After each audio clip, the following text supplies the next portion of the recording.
现在就让我们一起来欣赏客家音乐。Hi there, I'm Joseph Lin, and it's time for another Hakka song on ICRT. Her name is Misa, born in the year Ikyubasi, which means 1984, which is also the title of this song. She sings about this because she considers the 80s to be a watershed in history.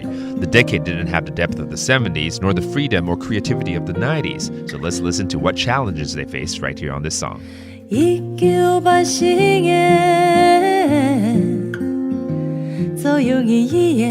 ля世界對東昂歐洲兩節，唔甘言趁到半截嘅人，坐定暗講南電台樹洞，點點亮亮嘅好巴士，點點亮亮嘅好巴士，流江下。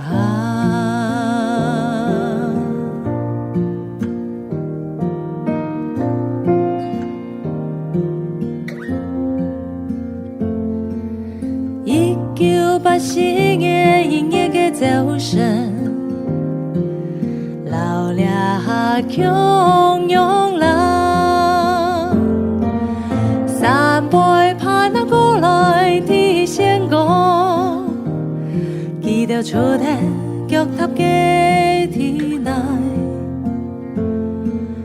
拉架在天空見面，服從你全權自由，來勞動倆世界很欣喜。